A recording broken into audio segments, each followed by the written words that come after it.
Estes e outros conteúdos estão disponíveis em www.beiratv.pt.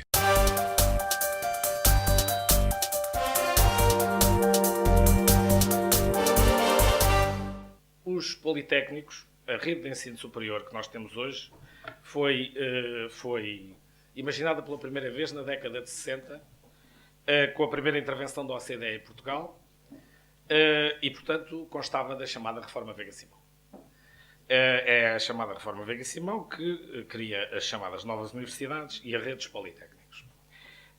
Como sabem, depois houve vicissitudes históricas que levaram a que a Reforma Veiga-Simão, assim prevista, não tivesse avançado imediatamente, mas grande parte dos aspectos essenciais do plano da OCDE e da Reforma Veiga-Simão veio a ser recuperada posteriormente, nos anos 80, e foi criada a rede dos politécnicos, dado que da Reforma Veiga-Simão ainda tinha sobrado a criação de algumas universidades que hoje ainda continuam, as chamadas novas universidades.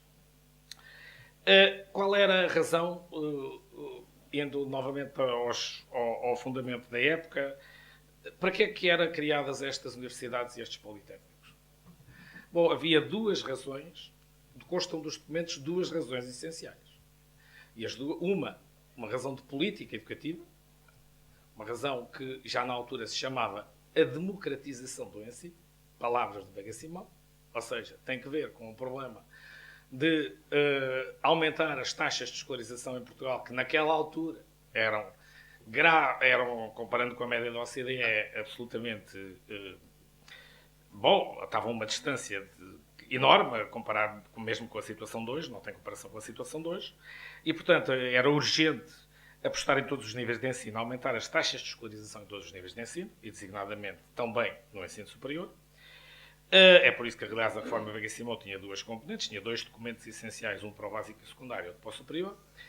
E a outra razão era uma razão que consta dos documentos todos, do tal documento da OCDE e depois dos documentos da Reforma Veiga-Simão, que era uma política de território.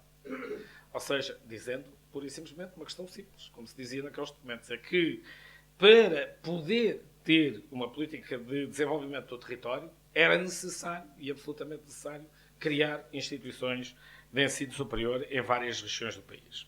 Porquê? Porque se entendia que as instituições de ensino superior eram, em si mesmo, os melhores instrumentos, ou pelo menos alguns dos melhores instrumentos, para apoiar uma política de desenvolvimento territorial, desenvolvimento regional.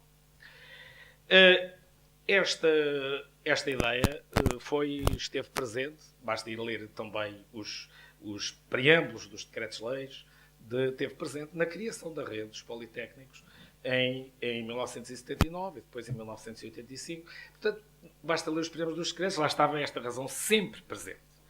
Bom, porquê é que eu trago isto aqui? É porque, do que nós estamos a falar, depois de ouvir o Sr. Secretário de Estado, percebi que a política de desenvolvimento do território assente nas regiões de ensino superior acabou.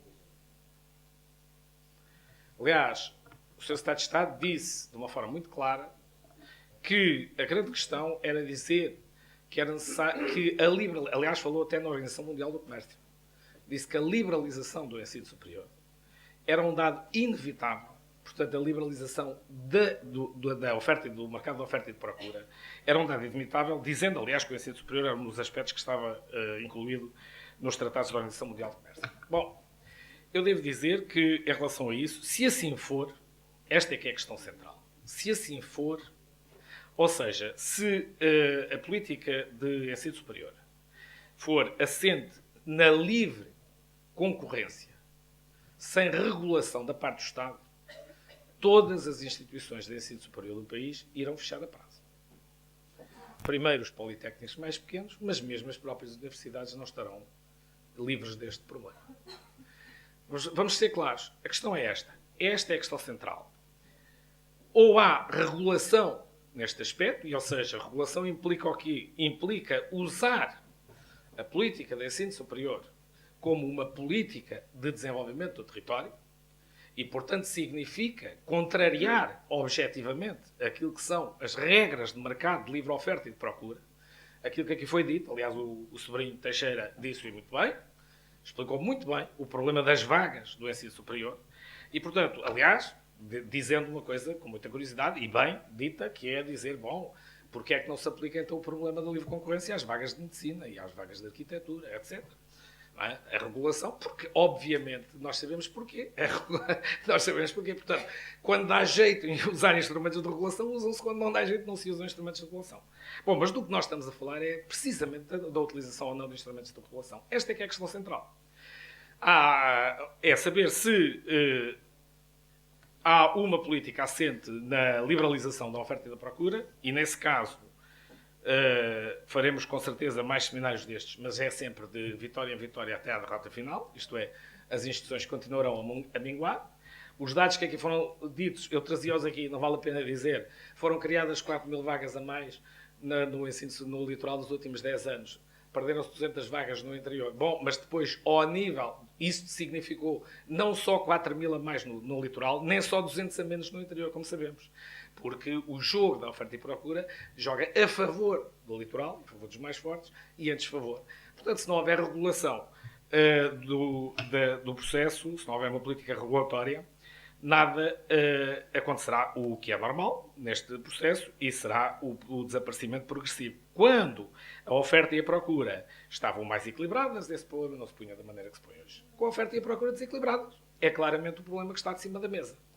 Eu só conheço 2 instrumentos, aliás, o Estado, neste momento, face àquilo que é a organização política portuguesa, parece-me que o Governo só tem 2 instrumentos para poder atuar no sentido desta regulação. Um instrumento é este que eu estou a dizer, é o da rede das vagas, o da rede formativa. Depois ainda temos o problema da rede das instituições. Deixaremos, não quero entrar nesse ponto, mas da rede formativa. Ou entra no processo de regulação da rede formativa, e portanto significa, tem que se dizer de forma muito clara, significa, isso tem que significar na prática, não respeitar a vontade que os alunos todos têm, para os cursos todos querem ir, porque isso significaria que tínhamos 10.000 alunos em Santa Maria. Isso é o que significa. Tem que se levar ao fim o raciocínio quando se diz que é preciso respeitar a vontade dos alunos. Significa que se respeitássemos a procura dos alunos, tínhamos 10.000 alunos em medicina. Portanto, esta é que é a verdade das questões e, portanto, ou se contraria, e é necessário ter uma política de regulação, e essa política de regulação de vagas significa, pura e simplesmente, não autorizar vagas, significa não autorizar vagas, isto é, cortar vagas. Tão simples como isso, se quiser. E o outro instrumento que existe de regulação é o que o Estado sempre tem, que é o dinheiro. É o dinheiro. O dinheiro é o outro instrumento de regulação que o Governo possui. Aqui foi dito, aliás, que na distribuição dos dinheiros, neste momento, até curiosamente, o caso a discriminação do interior, das instituições do interior, até é negativa, o que é extraordinário, porque, segundo os dados que aqui foram apresentados, neste momento as instituições de ensino superior do interior recebem menos por aluno do que recebem as instituições do litoral, o que é espantoso. Mas mesmo que fosse igual, estaria mal. E quando eu digo a possibilidade do dinheiro, não digo necessariamente o dinheiro às instituições, mas existe a possibilidade do dinheiro em relação às famílias. Isto é, o financiamento às famílias. Com a forma como se faz o financiamento às famílias. E, portanto, como é óbvio, se esse é um sistema de incentivos, que em vez de existir pela perspectiva do controle, como o caso das vagas, existe pela perspectiva do incentivo. É criar um sistema de incentivos. Aliás, e aí esta medida que está prevista de criar um conjunto de bolsas, etc., é uma medida que vai nesse sentido e que me parece adequada, não é? A questão, interessa saber, essa medida tem força suficiente, porque há aqui um turning point, que é necessário que o estímulo seja suficiente, seja um estímulo que tem que ser suficiente para fazer mudar a opção do candidato. Porque se não fizer mudar a opção do candidato, isso pura e simplesmente significa financiar, dar dinheiro a quem já lá está e não criar novas opções, novos direcionamentos. Portanto, significa necessário. Portanto, esse valor não é indiferente. De qualquer modo, como estamos a falar no caso do interior, para aquilo que aqui disseram os outros colegas, e que não é muito diferente daquilo que era no meu tempo, quando eu estava à frente desta instituição, porque disseram que os outros colegas do interior neste momento vale 15% ou 16% ou 17% do orçamento total, o que significa, e vale mais ou menos a mesma percentagem de alunos, o que significa, portanto, que esse valor não é um valor muito significativo, o valor de que possamos estar a falar, não tenho aqui contas, mas não é um valor muito significativo. Do meu ponto de vista, esta é a questão central. Esta questão é especialmente relevante, naturalmente, para todo o interior, é especialmente relevante para os politécnicos, mais ainda do que para as universidades no interior. Mas também já agora gostava de fazer uma nota breve sobre esse problema, porque eu tenho ouvido, e também hoje não ficou muito claro para mim, se do que estávamos a falar era a racionalização da rede formativa ou a racionalização da rede de instituições. Porque uma coisa e outra não coincidem necessariamente, são coisas diferentes e podem, em algum caso, alavancar-se ou não. Isto é, como disse aqui o sobrinho Teixeira, muito bem, é possível ter um aproveitamento da rede formativa, potenciar a rede formativa e não mexer nas instituições. É possível potenciar a rede institucional e não mexer na rede formativa. E é possível o cruzamento destas coisas todas.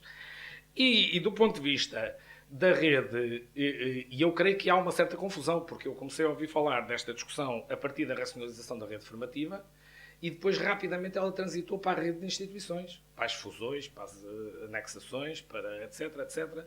E não percebi muito bem em que ponto é que estamos numa situação e na outra.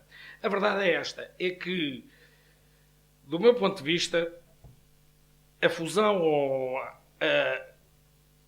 vamos lá ver, o desaparecimento de instituições no interior do país não traz nenhum benefício. Nenhum.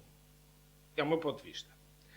Isto não significa que, do meu ponto de vista, não deva haver, como aqui foi dito, e como o exemplo de Bragança e de Vila Real, etc., não deva haver não se deva desenvolver o potencial de trabalho entre as instituições e de rede entre as instituições, entre o Politécnico de Castelo Branco e a Universidade da Beira Interior e o Politécnico da Guarda e o de Bragança e o de Vila Real, tudo bem. Isso, agora, o desaparecimento das instituições e mesmo das formações, tenho as maiores dúvidas. E por uma razão simples, porque os dados mostram-nos que as perdas que são feitas no interior não revertem para as outras instituições do interior. As perdas que são feitas no interior revertem todas para as instituições do litoral. Portanto, aquilo que fecha no Politécnico de Bragança não reverte para a Universidade de Trás-os-Montes e Alto Douro. Aquilo que fecha no Politécnico da Guarda não reverte para a Universidade de Beira Interior. Se revertesse, ainda podíamos dizer que estávamos a recompor a rede. Mas não é verdade. Todos vocês sabem que não é verdade. Exemplo, Engenharia Civil. Politécnico da Guarda não tem candidatos à Engenharia Civil. Poder-se-ia dizer, bom, então o Politécnico Castelo Branco lucra com isso a Universidade da Beira Interior. Não. O Politécnico Castelo Branco também não tem. E a Universidade da Beira Interior também não tem. Para onde é que foram os candidatos? E não ficou cá nenhum candidato. Os candidatos não ficaram cá.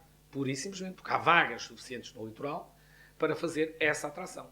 A transferência dá-se sempre, nunca se dá destas instituições de umas para as outras, dá sempre da mancha preta para a mancha azul. Esta é que é a questão central. É por isso que, do meu ponto de vista, não é nada útil desaparecerem instituições no interior. Isto é, isso não acrescenta. Retira sem acrescentar. Sendo certo que, como disse, isso não deve invalidar o trabalho de casa, que foi dito e com o qual eu concordo, de desenvolver parcerias muito mais ativas do que aquelas que existem. Mas cuidado, como eu dizia, com esta questão. Portanto, em relação à questão da rede formativa e da rede de cursos, tenho as maiores dúvidas que a estratégia que foi referenciada seja dita. E essas dúvidas são acentuadas, e vou terminar por aqui, são acentuadas com a questão destes novos cursos, destes novos short courses, não é? Destes novos discursos. E porquê é que são acentuadas com estes novos cursos? Bom, do meu ponto de vista, porque não consigo vislumbrar diferença significativa entre estes cursos e os cursos de educação tecnológica. A única diferença que eu consegui perceber ao fim de algum tempo foi que têm mais um semestre, mas continuam a ser cursos sem graduação, das mesmas condições. Não percebo, e gostaria de não conseguir pôr essa pergunta ao Estado de Estado, não percebo se, porque foi dito, por um lado eram mais profissionais, mas por outro lado, depois a seguir foi dito que era para maior preparação de base, não consigo perceber bem qual é a orientação dos cursos, ou se existe sequer uma orientação para esses cursos. A verdade é que não vejo nada de significativo diferente, a não ser o facto de, nesta última versão que eu vi, a entrada se fixar no 11º ano. E enquanto a entrada agora se fixa no 12º, com aquela nuance de poder não ter completado o 12º. E agora a entrada vai-se fixar, pelo menos é o último documento que eu vi, que fixar-se no 11º ano. É a única diferença significativa que eu acho. Bom, e eu devo dizer que esta fixação da entrada do 11º ano pode ter dois objetivos. Eu, pelo menos não deixo de apoiar. O outro, tenho as maiores dúvidas. Pode ter dois objetivos. Um dos objetivos, que é aquele que eu não apoio de todo, é o cavar um sistema de diferenciação mais precoce, mais cedo. Portanto, voltando ao sistema que nós tínhamos antes do 25 de Abril, que era o sistema de quem seguia as vias técnicas não tinha a possibilidade de transitar para as vias gerais, a não ser que tivesse que fazer outras formações adicionais. E, portanto, um aluno que entra no 11º ano, ou 11º ano, e que vá por essa via, eventualmente a possibilidade de não poder transitar depois. Se é esse o objetivo, eu discordo em absoluto na criação de uma via desse género. O outro objetivo pode ser o objetivo, esse sim, do meu ponto de vista louvável, que é o objetivo de recuperar para o sistema alunos que não conseguem completar o ensino secundário, que foi aquilo que aqui foi dito. Nós temos um problema grave, que é o problema de que alguns dos nossos alunos temos uma taxa de alunos que não completam o ensino secundário superior à dos outros países. Pode haver aqui várias medidas de política para ultrapassar essa questão. Bom, mas esta pode ser uma delas. Aliás, já nos anteriores setes, essa questão estava contemplada, porque podiam entrar nos setes alunos que não tinham completado o 12º ano. Embora já tivessem que ter várias disciplinas do 12º ano. Aqui recua-se um pouco mais e vem-se ao 11º ano. Bom, se for essa a intenção, eu creio que, apesar de tudo, é uma intenção que valerá a pena explorar, porque nós precisamos, objetivamente, o país precisa, objetivamente, não só pelas razões estatísticas do 2020, mas por razões objetivas, precisamos de recuperar esses estudantes que estão em idade escolar para o sistema de educação. Agora, do meu ponto de vista, isso é um nicho, portanto, nunca poderá funcionar, tal como os setes nunca funcionaram, nem nunca foram imaginados para funcionarem, como a caracterização de um subsistema. E esta é que é a questão de fundo. Que é a ideia de se estes cursos passam a ser a caracterização do subsistema politécnico. Que me parece que está subjacente a esta questão. Bom, e se passam a ser a caracterização do subsistema politécnico, eu diria que vamos de mal a pior. Primeiro, porque estes cursos têm uma procura social incomparavelmente inferior à procura social dos atuais cursos, das atuais licenciaturas, e, portanto, significa como eu vos dizia, um nicho. Significará sempre um número de alunos muito menor, como nós sabemos. Essa é a primeira questão. Segunda questão, do meu ponto de vista, isso significaria uma desgraduação do trabalho dos politécnicos, desgraduação no sentido em que os cursos não são graduados, e, portanto, uma desgraduação, desaproveitando. Não é que os politécnicos não possam fazer os cursos, podem e devem, como fazem agora os setes, não é esse o problema. Agora, uma coisa é poderem fazer os cursos, outra coisa é centrar a oferta formativa dos politécnicos neste tipo de curso. Isso seria, do meu ponto de vista, deitar fora o bebé com a água do banho, como aliás foi dito. De deitar fora o bebé com a água do banho, que é termos esta estrutura, esta infraestrutura, que já foi dita várias vezes no país, de politécnicos, e deitar essa infraestrutura toda fora. Portanto, do meu ponto de vista, o que será importante ter em linha de conta em relação a esta questão do interior é saber se, fundamentalmente, assentamos numa política